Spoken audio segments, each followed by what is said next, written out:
No ar, mais um programa Sala de Opinião. E a entrevista de hoje é com o doutor João Gemelli.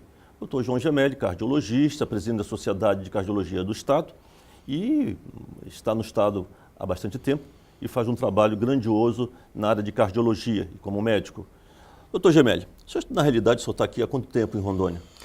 Eu cheguei aqui em 1994, portanto já se vão 20 anos de Rondônia, né? E na época, então, eu vim através do Exército Brasileiro, transferido de Porto Alegre para Manaus. Fiquei em Manaus pouco mais de 3 meses e aí fui lotado no Hospital de Guarnição de Porto Velho, e é onde eu fiquei 2 anos. Saindo do Hospital de Guarnição, eu passei no concurso do Estado, né, e sou funcionário público do Estado de Rondônia desde então. O senhor esteve na frente do Hospital de João Paulo II também, né? Perfeitamente. Eu fui diretor, na época, em 1995, do João Paulo II, e fizemos um brilhante trabalho, acredito, naquela época.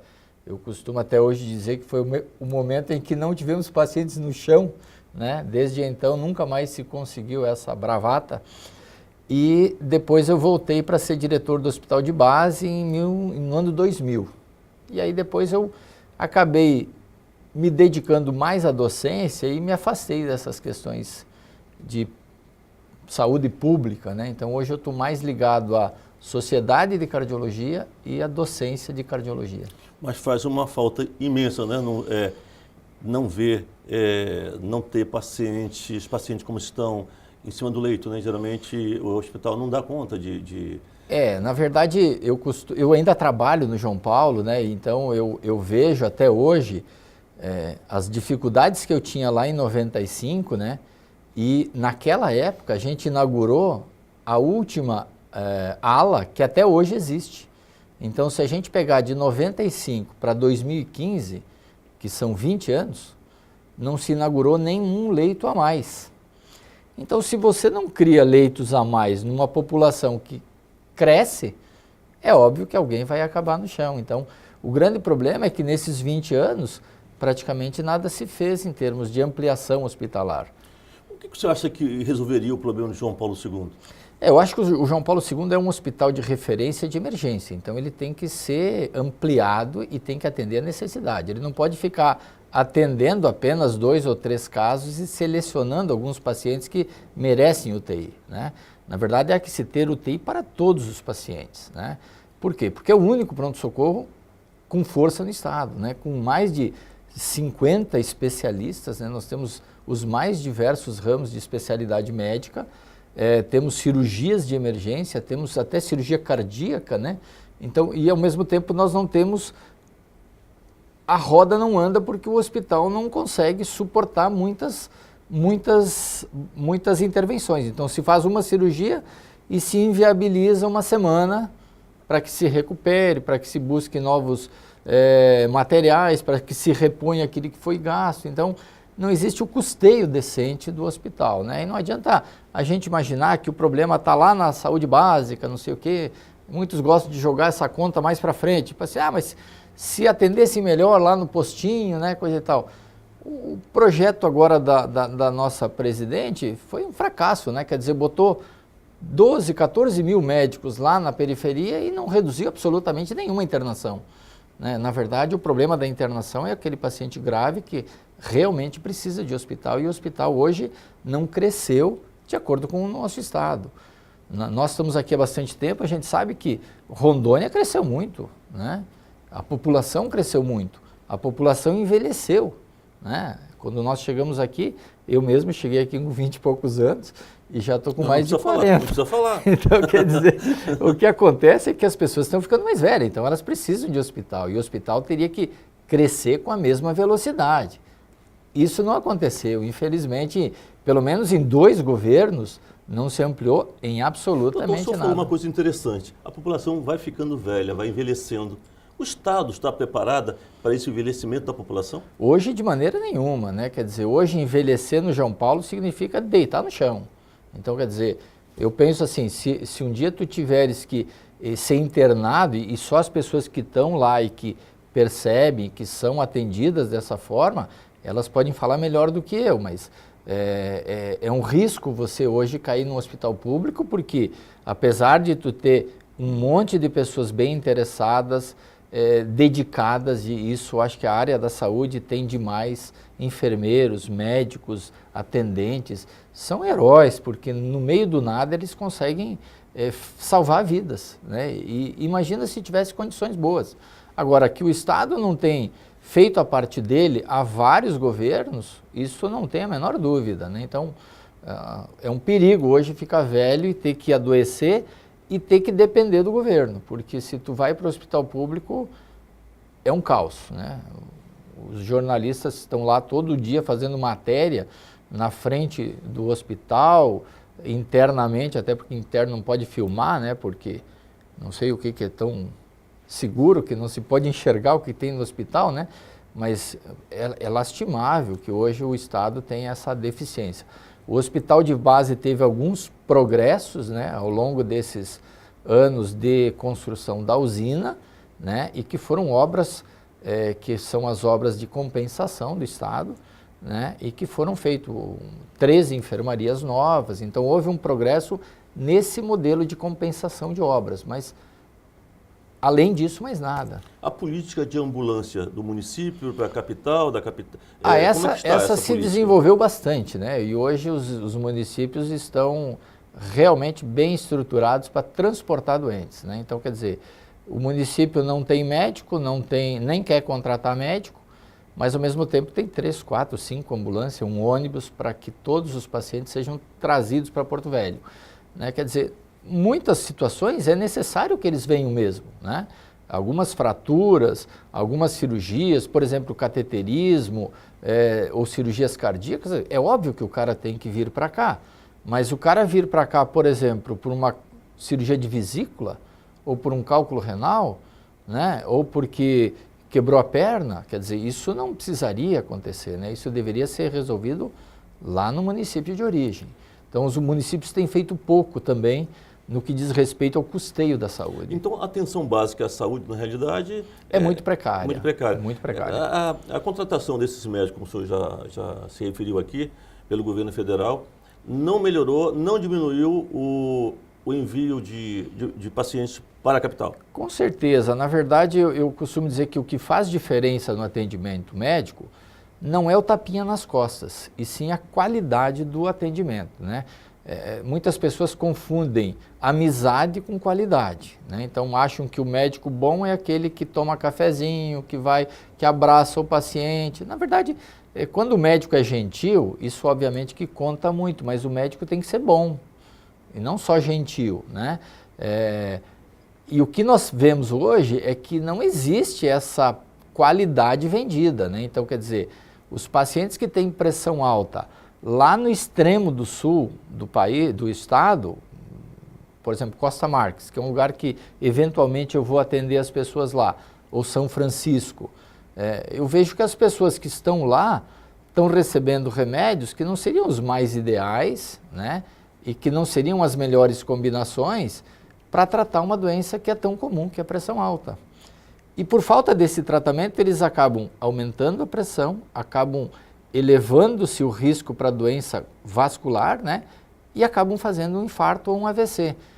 E aí, a partir de então, esse cara que tinha 40, 50, 60 anos, vira um aposentado deficiente, que vai ser custeado então pelo governo. Então, a atenção básica poderia ter evitado esse AVC.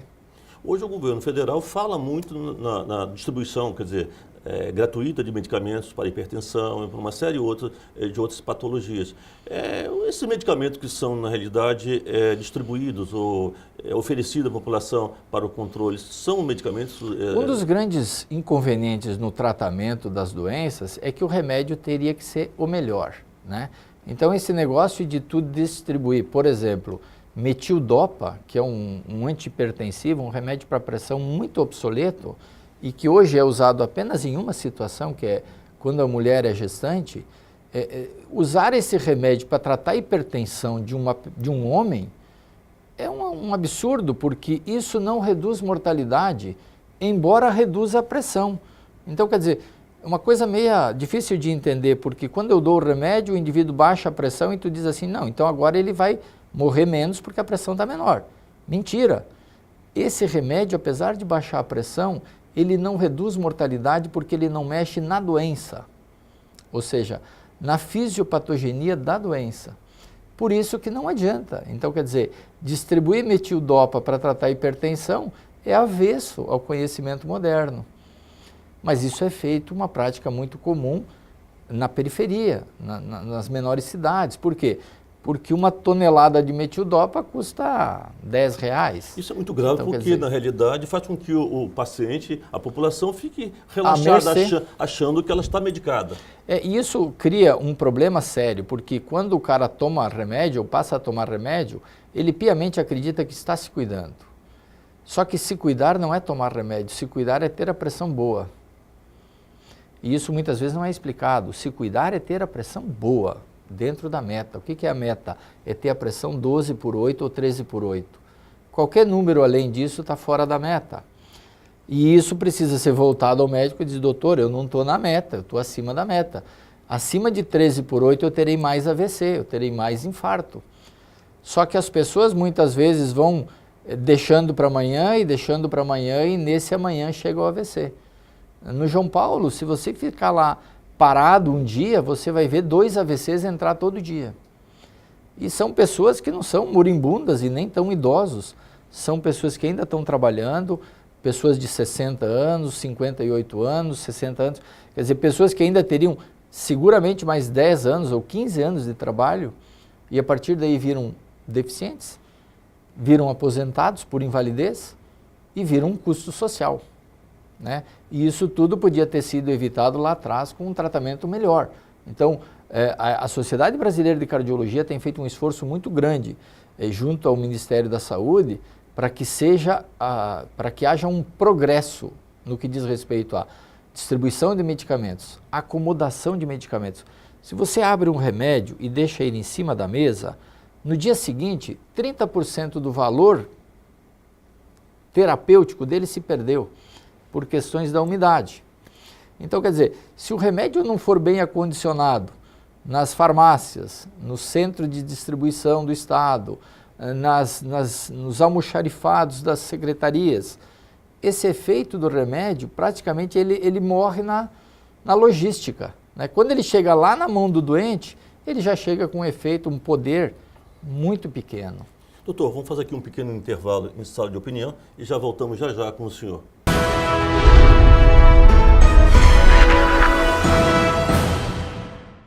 Quem vai gostar dessa novidade são eles, os Cães e Gatos. Pet Saúde, plano de saúde do seu animal. Um plano completo para a sua tranquilidade e felicidade dos bichinhos. Com cobertura para internação e consulta, assistência médica inclui exames de imagem e laboratorial. Plano Pet Saúde, várias modalidades e preços a partir de R$40. Com toda a comodidade do Hospital Finca. Central de Vendas Raízes, 3222-5551. Adquira seu plano Pet Saúde. O Hospital Veterinário Finca está pronto para cuidar da saúde do seu animal. Moderno, com equipamentos de última geração e equipe médica qualificada. Produtor rural e empresário do agronegócio. O hospital atende animais de pequeno a grande porte. Baias para equinos e bovinos. Realiza cirurgia de alta complexidade com exames laboratoriais e por imagem de alta precisão. Esse é o Hospital Veterinário Finca, uma empresa do Grupo Aparício Carvalho.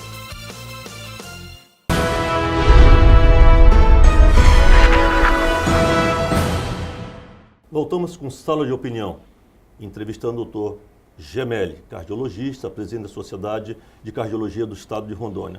Doutor Gemelli, há quanto tempo que o senhor exerce a medicina? Eu exerço a medicina há 20 anos, cardiologia há 16, né? E agora à frente da sociedade há 1 ano, né? Tentando fazer com que Rondônia tenha um progresso na cardiologia, né? Por que o senhor escolheu a cardiologia? Havia alguma Pois tendência na família? Na verdade, diz que a gente escolhe a especialidade por onde tem mais medo, né? Eu venho de uma família tradicional, né? A gente morre de infarto mesmo. Meu avô foi assim, alguns tios meus morreram de infarto. Meu pai tem 3 stents, né? Eu tive um irmão que, infelizmente, com a minha idade, teve uma morte súbita, né? E tudo leva a crer que foi infarto. E isso faz com que eu me identifique muito com com a cardiologia, né? Além do mais, eu gosto muito, porque eu acho que a cardiologia é o centro de todas as outras especialidades. Se você tiver uma boa saúde cardíaca, né, e tiver sorte de não ter câncer, seguramente tu garantiu uma longevidade, ou seja, tu conseguiu chegar acima dos 70 anos, que seria o mínimo do mínimo hoje em termos de expectativa de vida, né? O ideal é passar dos 80, né, mas chegar aos 70 anos é o mínimo que você pode esperar hoje da medicina ou dos tratamentos cardiovasculares que a gente tem à mão e para uso, né? Existe alguma diferença entre o número de casos, por exemplo, de infartos da região sul para a região norte? Ou é maior ou menor? Existe. Na verdade, existe um regionalismo muito evidente em várias patologias. Por exemplo, se a gente pegar hipertensão. Hipertensão é a doença mais comum na nossa sociedade. Nada existe mais do que hipertensão. Segundo, hipertensão é uma doença que não cura, então é uma doença crônica. Se a gente comparar, por exemplo, norte com sul e sudeste, a incidência de hipertensão lá é maior.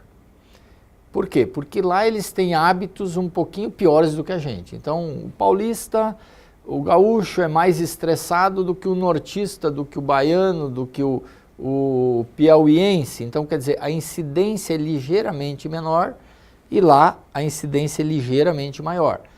Hábitos como comer churrasco, comer salgado, comer mais sal, etc. e tal, ganho de peso, fumar, né? Fumar é um grande fator de risco para doença cardíaca. Então, aonde tem mais esses hábitos, e essa população é sul e sudeste, você vai ter mais incidência de doenças cardiovasculares. Curiosamente, o sul e o sudeste conseguiram reduzir a taxa de AVC de forma impactante. Isso é dado do Ministério da Saúde. Quando a gente olha para o norte e nordeste, esses números estão piorando. Então, quer dizer, apesar de nós termos uma incidência da patologia menor, nós temos um risco de morte maior, ou melhor, em crescimento. E isso faz com que as políticas de saúde do norte e nordeste devam ser refletidas. Por quê? Porque se lá no sul a taxa de AVC reduziu, foi porque eles conseguiram controlar melhor a hipertensão da população global, coisa que não está acontecendo aqui. Se a gente somar tudo no Brasil e dizer assim, quantas pessoas que têm pressão alta têm a pressão sob controle? Esse índice é vergonhosamente de 20%. Se a gente comparar com os Estados Unidos, 43%, se a gente olhar para o Canadá, 70%, se a gente olhar para a Alemanha, 50%, França, todos esses países já chegaram a 50%, e o Brasil bateu em 20% e não consegue melhorar. O que é que está faltando, então, para melhorar isso? Está faltando melhorar a informação, melhorar a medicação, melhorar a distribuição dos remédios, melhorar os esquemas de tratamento, e para isso nós precisamos capacitar as pessoas, porque aquilo que a gente aprendeu há 20, 30 anos na faculdade, e você é médico como eu, você sabe que muitas coisas foram mudadas. Hoje, se a gente for fazer o que a gente aprendeu há 20 anos atrás, periga pegar um processo, porque isso já não se faz mais, né? No que diz respeito à hipertensão, o progresso foi absurdo. Se a gente pegar os remédios da década de 60, propanolol, metildopa, atensina, reserpina, isso tudo virou sucata. Por quê? Porque se viu que eles baixam a pressão e não reduz a morte, então não adianta. É como você usar um paraquedas, que você diminui a velocidade da queda, mas mesmo assim morre. Então não adianta, esse paraquedas não adianta para ti, né? Então eu acho que o governo, principalmente os nossos governos aqui, precisam ter políticas de saúde que consigam atingir coisas assim, porque eu costumo dizer que quando se fala de hipertensão, as pessoas pouco se interessam muito para câncer, se interessam muito para transplante, se interessam muito para doenças terminais. Porém, se a gente for comparar o número de pessoas que morrem de AVC no Brasil por doença cardiovascular, é um indivíduo a cada 2 minutos. Essa é a doença que realmente mata. No Brasil, nós perdemos mais ou menos quase 400 mil brasileiros por ano de doença cardiovascular. Se a gente somar todos os cânceres juntos, todos eles, de estômago, fígado, pulmão, tudo junto na mesma panela, não chega a 1/3 dessas mortes. Então, na verdade, existe um debate muito grande, que eu digo assim, um investimento social muito grande para coisas que matam muito menos quanto a hipertensão. Nós, enquanto sociedade, buscamos levar isso, né? A campanha Eu Sou 12 por 8, que é uma campanha não governamental, é uma campanha da nossa sociedade de cardiologia, que fez com que as pessoas, pela primeira vez, refletissem que 12 por 8 é a pressão normal. Doutor, então falta, na realidade, uma campanha educacional. Seria trabalhar nas escolas. Sim. E junto à população de uma forma geral. Perfeito. Chamando atenção para esses detalhes que não são, Perfeito. que não são observados. Perfeito. A sacada é essa mesmo. Nós, agora a SBC lançou um projeto chamado SBC Vai à Escola, porque identificamos que a melhor forma de levar informação para o pai e para a mãe é através do aluno, do filho, porque quando o filho chega em casa e diz, pai, tem que parar de fumar, senão o senhor vai ter infarto. É mais forte do que quando o médico manda o indivíduo parar de fumar.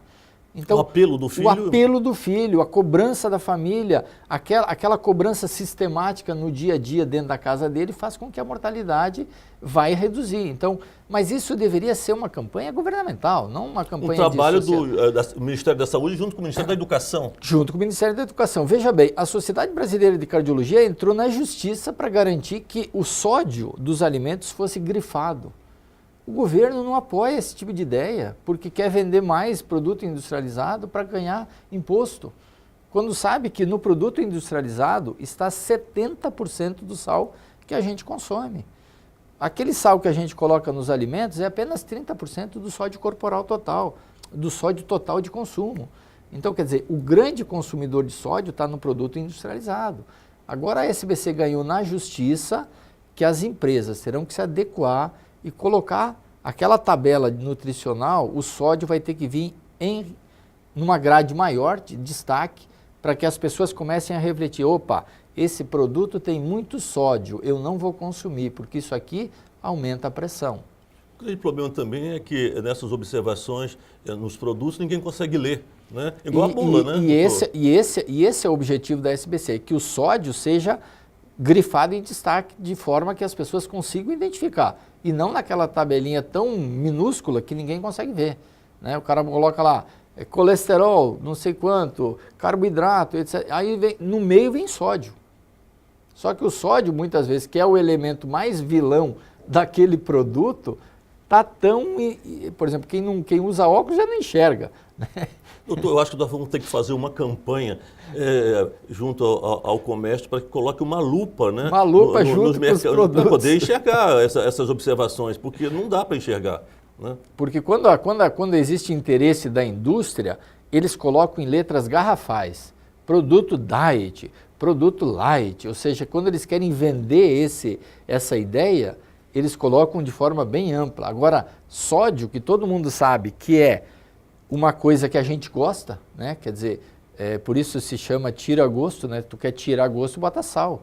E tudo fica melhor com o sódio, né? Só que a gente tem que aprender a comer menos sódio. A coisa é tão assim, pontual, que em Portugal eles apresentaram um trabalho no último Congresso Europeu. O português come muito pão, né? É sabido. E o pão, ele leva muito sódio. Por exemplo, um pãozinho francês desses que é vendido no dia a dia, ele contém 1 grama de sódio.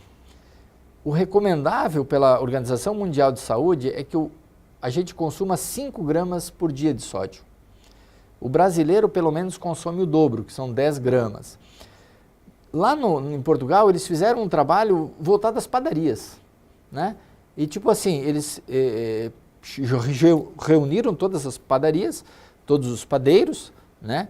E desenvolveram com eles uma política que o pão de Portugal teria menos sódio. E aí não adiantava comprar no concorrente ou no outro, porque todos terão a mesma redução de sódio. Eles conseguiram reduzir 10% da quantidade de sódio. E isso teve impacto em hipertensão, teve impacto em infarto, teve impacto de redução em AVC.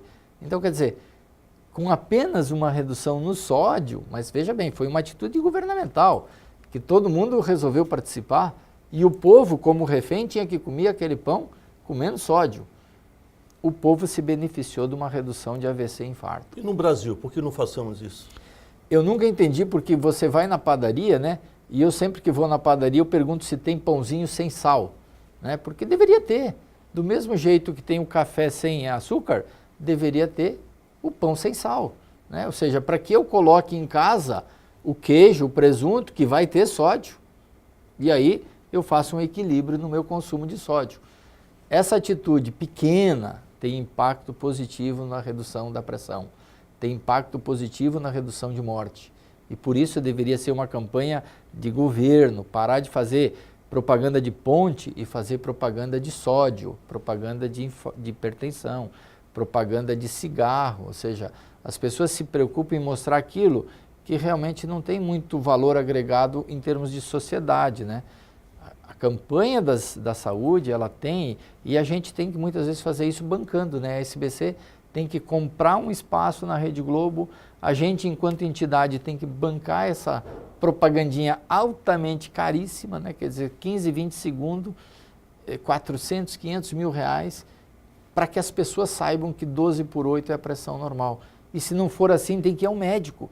E se o médico passar remédio, tem que tomar. E se o remédio não for bom, tem que trocar. Ou seja, tem que ir atrás. Doutor, vamos fazer aqui um pequeno intervalo em sala de opinião e já voltamos já já.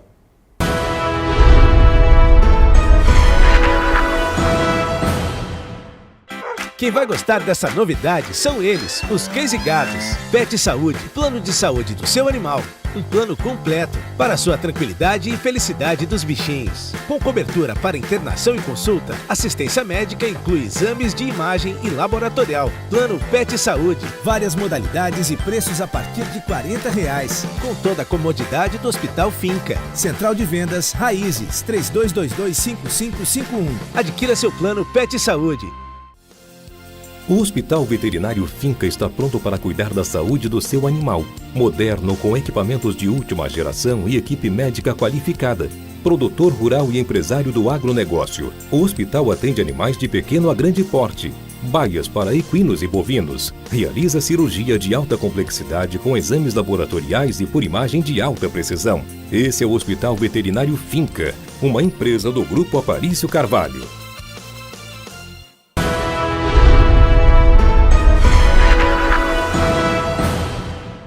Voltamos com Sala de Opinião, entrevistando o Dr. Roberto Gemelli, cardiologista, presidente da Sociedade de Cardiologia do Estado de Rondônia.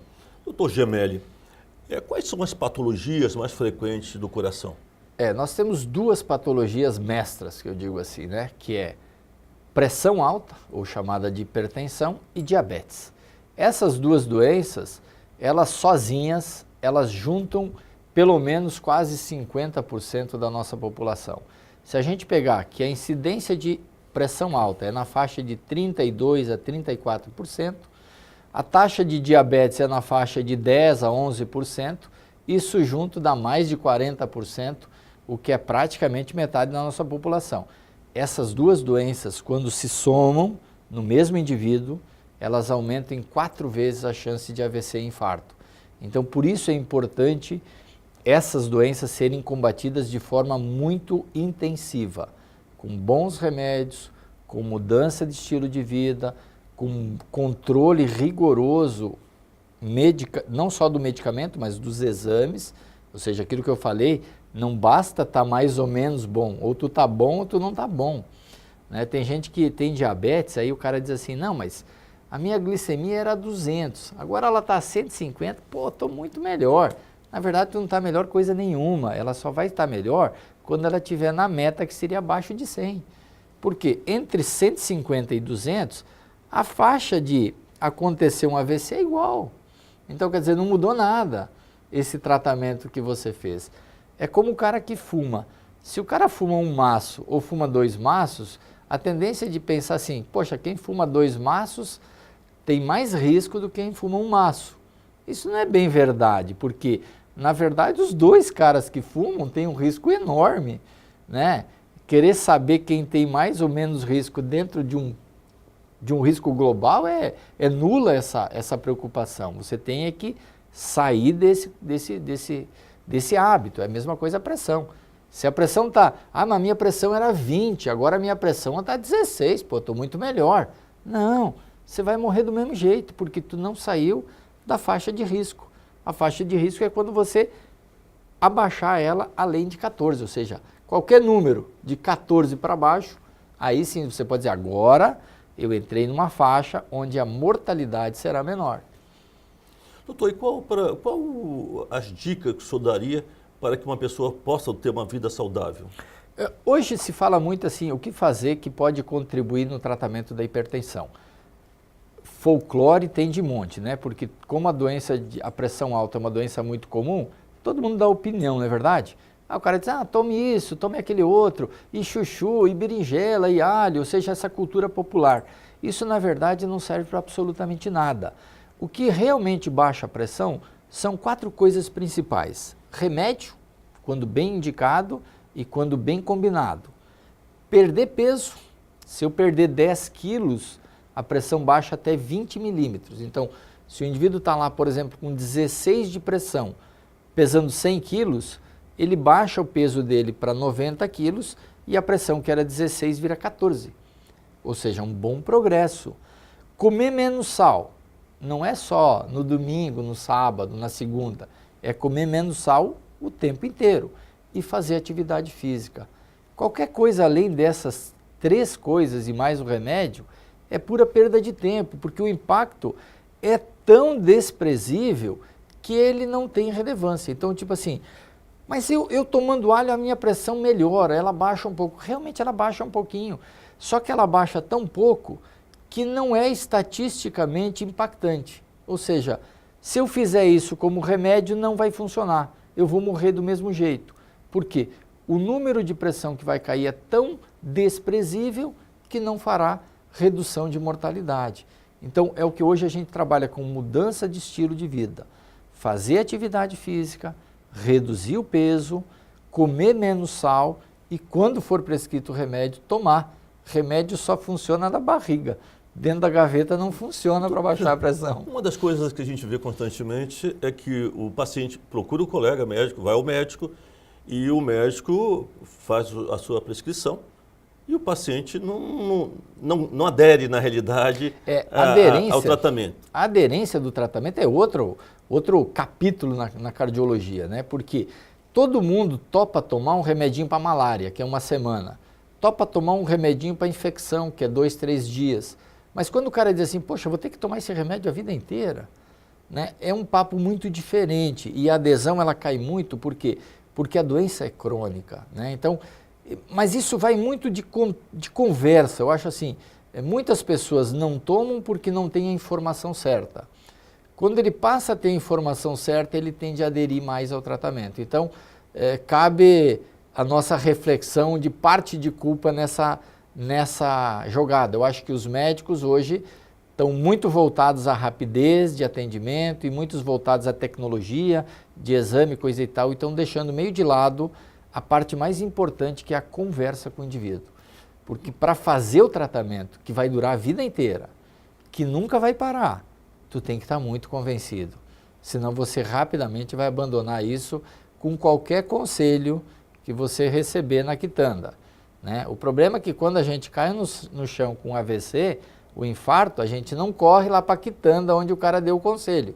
A gente acaba correndo para o hospital mesmo, né? Porque, na verdade, na hora da desgraça, é para o médico que a gente corre, né? Então, isso é importante. Se na desgraça eu tenho que acreditar no médico, eu devo acreditar também quando eu me sinto bem, quando eu estou bem.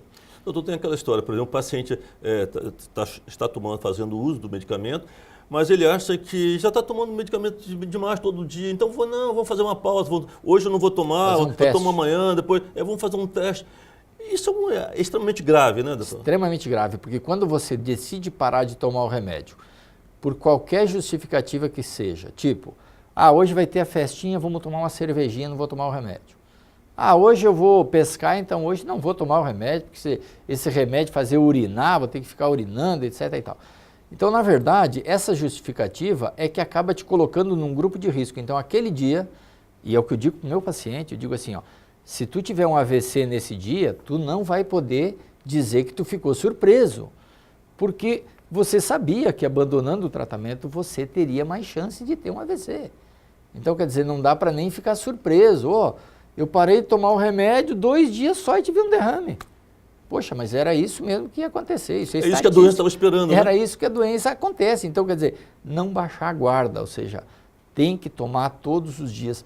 Eu me sinto bem, devo continuar tomando o tratamento? Poxa, claro que sim. Ou tu começou a tomar um tratamento para ficar mal, né? Tu começou um tratamento para ficar bem, né? Então, ao se sentir bem, deve ser um motivador dobrado. O tratamento está indo bem, então quer dizer, eu tenho que seguir fazendo para continuar me sentindo bem. Eu, como paciente cardiológico, de quanto em quanto tempo eu devo procurar meu cardiologista? 2 universos. Quem tem menos de 40 anos deve ir ao cardiologista uma vez a cada 2 anos ou quando já tiver uma doença estabelecida. Por exemplo, o indivíduo nasceu com uma doença congênita, um mau defeito do coração, teve uma doença valvar, enfim, esses pacientes fogem a essa regra, mas o indivíduo comum deve ir ao médico uma vez a cada 2 anos. Passando dos 40 até os 60, aí já começa uma vez por ano contando que está tudo bem. E depois dos 60, a cada 3 a 6 meses, é recomendada uma visita ao cardiologista. Quando você tem doença, tipo diabetes, pressão alta, insuficiência cardíaca, cardiopatia isquêmica, doença valvar, ou seja, qualquer doença cardíaca ou metabólica, a visita ao médico é de 3 a 6 meses, independente da idade. Porque é nesse prazo que a gente faz os exames e a gente vai decidindo a melhor opção. Não adianta tu chegar lá mal, porque daí você vai ser internado e vai ficar vários dias. Se tu estiver sempre bem, a gente vai ajeitando o tratamento e cada vez você vai melhor. Na rede pública ele consegue fazer isso, doutor? Infelizmente não. Esse é um outro tendão de Aquiles que o governo precisa resolver.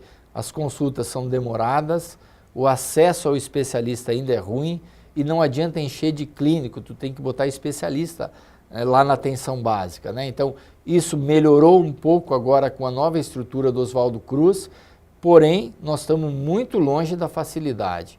Muitas vezes eu atendo um paciente que tem 20, 22 de pressão arterial, que eu deveria ver ele, pelo menos nos próximos 30, 40 dias, vou ver ele 6 meses depois. Então, quer dizer, essa estrutura tem que acelerar esse processo de agendamento para que as pessoas tenham acesso mais fácil à consulta com o especialista, porque com o especialista é diferente de tu tratar com o clínico, né? Então, quer dizer, o neurologista, o nefrologista, o cardiologista é que precisa ter agendas melhores a nível de marcação. E isso é um processo que o governo tem que trabalhar e tem que implantar de forma mais eficiente. Fazemos aqui um intervalo em sala de opinião e já voltamos já.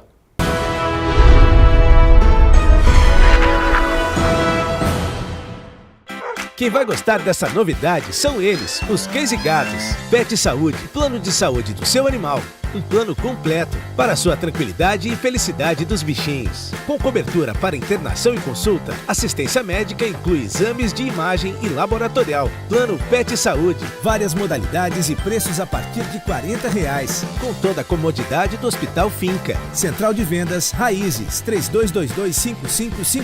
Adquira seu plano Pet Saúde. O Hospital Veterinário Finca está pronto para cuidar da saúde do seu animal. Moderno, com equipamentos de última geração e equipe médica qualificada.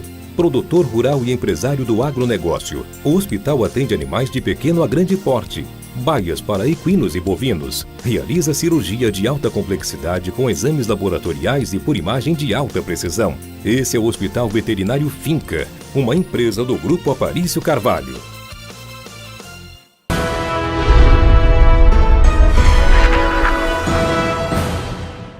Voltamos com Sala de Opinião, entrevistando o Dr. Roberto Gemelli. Ele é cardiologista, presidente da Sociedade de Cardiologia do Estado de Rondônia. Dr. Gemelli, a gente vê que os infartos em jovens, pessoas jovens, geralmente são fulminantes. O que acontece? A diferença básica é naquilo que a gente chama de circulação colateral. Usamos o exemplo de uma árvore, né? Se a gente pegar uma árvore jovem, ela tem poucas raízes. Então, você cortar uma raiz, você praticamente matou a árvore. Se a gente pegar os jacarandás, as seringueiras, essas árvores muito lendárias, muito antigas, você vai ver que ela tem milhares de raízes. E você pode cortar várias dessas raízes e a árvore não tem nenhum abalo. E isso acontece no coração. Por exemplo, ter infarto aos 80 anos é muito melhor do que ter infarto aos 40, porque as coronárias elas vão se ramificando ao longo dos anos. E quando entope uma, o sangue vai pela outra. Quando entope essa, o sangue caminhará pela outra colateral. Já no jovem não, tu tem uma ou duas artérias e quando uma entope não tem para onde ir. Então quer dizer, o infarto num cara jovem quase sempre é fatal. Então abaixo dos 50 anos ter infarto é um grave perigo de morte, né? E isso a gente vê, meu irmão provavelmente morreu assim, não vi porque eu estava aqui, ele morava no Rio Grande do Sul, mas foi uma morte rápida, súbita, né? Quer dizer, teve dor no peito e imediatamente caiu morto, né? Já o velhinho, o idoso, ele infarta, por isso que tem aquela história, ele já teve 3 AVCs, ele teve 4 infartos e está aí vivo, né? Por quê? Porque esses corações, eles têm muitas raízes, muitas colaterais, né? Então, essa é a explicação fisiológica para que a gente tenha mais gravidade no infarto do jovem. E em criança, existe alguma incidência? Qual é a incidência em criança? O infarto mais jovem que eu tratei foi em Porto Alegre, de um garoto de 11 anos, que era usuário de droga, né? Então, na verdade, para tu ter infarto nessas populações, ou quando tu tem graves cardiopatias congênitas, como, por exemplo, a falta da concepção de algumas coronárias. Por exemplo, o indivíduo nasceu sem uma coronária, né? E isso é possível dentro das cardiopatias congênitas.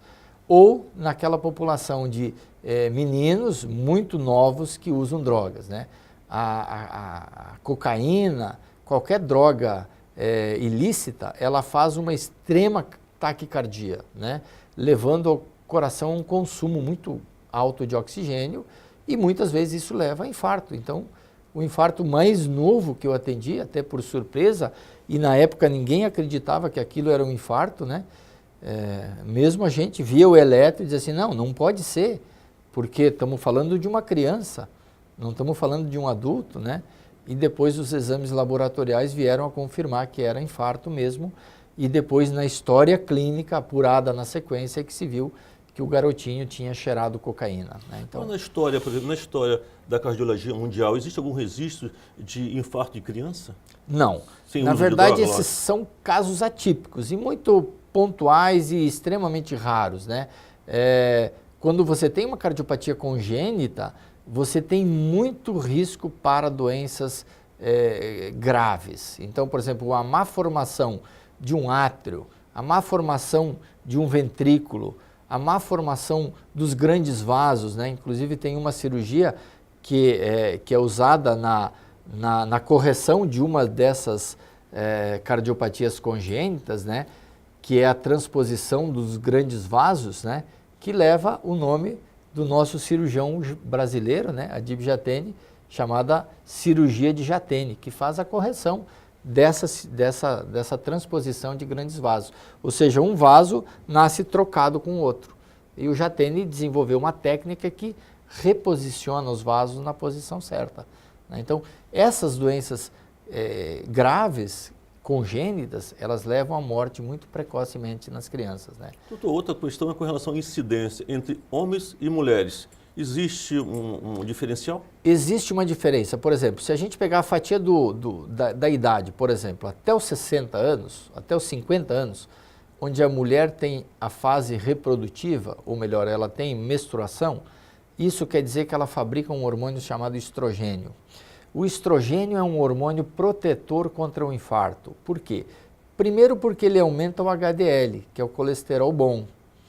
E ele também facilita a neovascularização, ou seja, a criação desses pequenos vasos. Então as mulheres, até a menopausa, 50, 52 anos, infartam menos do que os homens. Passado essa idade, a coisa se equivale.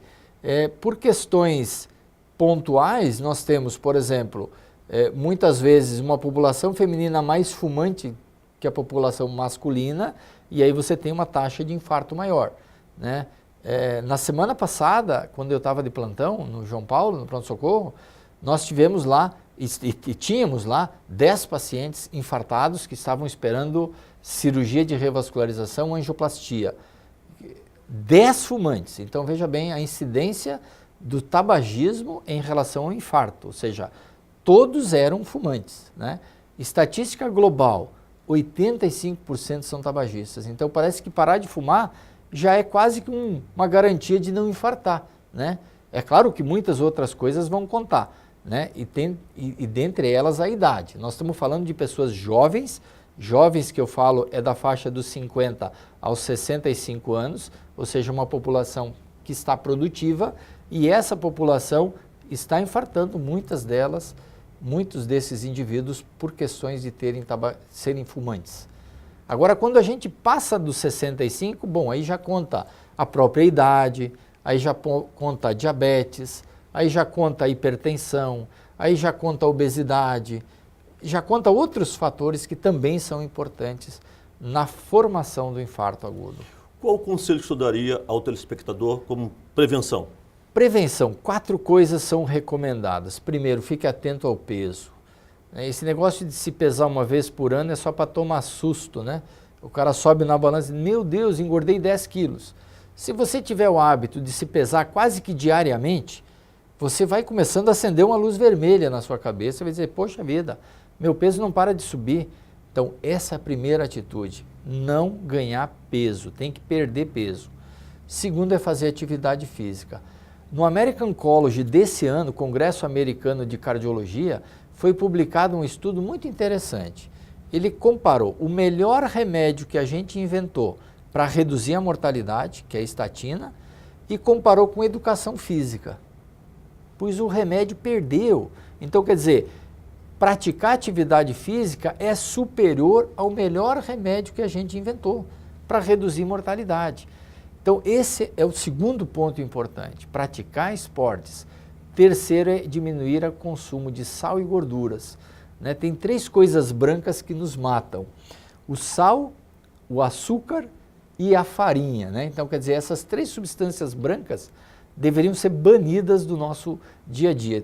Mas aí, aqui a farinha não é branca, a farinha é amarela. Mas a farinha de mandioca, né? Como é que chama? A tapioca, né? A tapioca, por exemplo, ela tem um índice glicêmico menor do que o pão. Então, se você for comer pão branco e for comer tapioca, prefira a tapioca, porque a tapioca tem um índice glicêmico menor do que a farinha de trigo. A farinha branquinha de trigo, ela tem um índice muito grande. Então, todos os alimentos devem ser preferencialmente integrais, né? Arroz integral, farinha integral, ou seja, tudo que tiver integral significa que tem casca na jogada. Então, quer dizer, qual é a diferença do arroz integral para o arroz branquinho? É que o arroz branquinho é descascado totalmente a casca. E aí fica só o miolinho dele. Já no arroz integral, tu tem o quê? Grande parte de casca de arroz. Então, a casca de arroz é a fibra. Isso te dá grau de saciedade, você se alimenta, só que ao mesmo tempo você come mais fibra. E isso é uma jogada para que tu se alimente comendo menos, né? Então essa é a terceira coisa importante, né? Gorduras, açúcares e farinhas, tem que diminuir gravemente. E a terceira, e a quarta e última eu diria assim, tente viver menos estressado, né? Porque o mundo de hoje, ele é tão ridículo que a gente está brigando até com mosca voando, né? Então ter horas de lazer, ter horas de ouvir música, de ter uma leitura, de passear com os amigos, de pescar, né? A gente tem tanto rio aqui para pescar, ou seja, pratique lazer, porque daí você vai ter uma compensação, que é se livrar do estresse um pouquinho. Vamos pescar, gente. Doutor, a Sociedade de Cardiologia do Estado de Rondônia, qual é, na realidade, o seu objetivo e qual a programação para esse ano? A agenda nossa desse ano é voltada em 2 segmentos. Primeiro é desenvolver a cardiologia como um todo no estado, né? E isso nós temos colaboração tanto dos profissionais de cardiologia, os especialistas médicos, como os hospitais que fazem cardiologia. Então nós temos hospitais de cirurgia, hospitais que fazem exames diagnósticos, cintilografia, angioplastia, cateterismo, etc. e tal. Então essa cardiologia como um todo tem crescido muito no estado e isso é um mérito de nós cardiologistas. Esse é o primeiro foco e a primeira razão de existir a sociedade, ou seja, fomentar o crescimento e o desenvolvimento da cardiologia. E a segunda raiz nossa, vertente forte, é atuar junto à sociedade na prevenção das moléstias. Então, quer dizer, nós tivemos já esse ano a campanha da hipertensão, agora recentemente no final de abril a campanha anti-tabaco e ao longo do ano nós ainda teremos a campanha de Dia Mundial do Coração e a campanha contra o colesterol. E o grande evento nosso a nível de sociedade é o Congresso de Cardiologia. Então esse ano nós estamos construindo uma agenda bastante positiva para que 19, 20 e 21 de novembro a gente tenha então o 2º Congresso de Cardiologia do Estado de Rondônia e o 7º Simpósio de Hipertensão. Para isso já são convidados mais de 20 especialistas do Brasil inteiro, né? Nomes de renome internacional e que vão estar aqui com os nossos médicos, com os nossos clínicos, com os nossos cardiologistas, endócrinos, nefro, ou seja, todos os médicos do Estado, a fim de trazer informações que são relevantes no cuidado desses pacientes. Então, deixo aqui o convite para todos os médicos do Estado de Rondônia que em 19, 20 e 21 de novembro desse ano, 2015, estejam conosco lá no Hotel Aquários, onde vai ser o evento, numa agenda extremamente positiva de hipertensão, arritmia, insuficiência cardíaca, diabetes, síndrome metabólica, coronariopatia isquêmica, vamos falar de stent, quando botar stent, quando não botar, cirurgia, quando se faz ponte safena, quando não se faz, em quem se faz, ou seja, todos os tópicos que interessam não só ao cardiologista, mas ao médico de uma maneira geral que está na ponta do atendimento, até porque os médicos daqui do estado saibam o que é feito aqui, né? Porque a gente tem aquela ideia ainda que todo mundo tem que ir embora daqui rapidamente porque aqui não tem nada. Isso não é verdade. O estado já tem cirurgia cardíaca há bastante tempo, nós fazemos aqui grandes intervenções cirúrgicas e nós já hoje estamos elevados a um nível de um dos melhores centros de excelência de cardiologia da região norte. O simpósio tem sido um sucesso todos os Tem anos. sido um sucesso, todos os anos vamos para a 7ª edição, né? E inclusive o ano passado nós tivemos mais de 300 inscritos, quer dizer, é um recorde para a nossa sociedade aqui, você colocar tantos médicos num lugar só para falar de tema tão importante. Eu acho assim, se o médico hoje souber tratar bem hipertensão e diabetes, nós vamos ter um impacto muito positivo na redução de morte.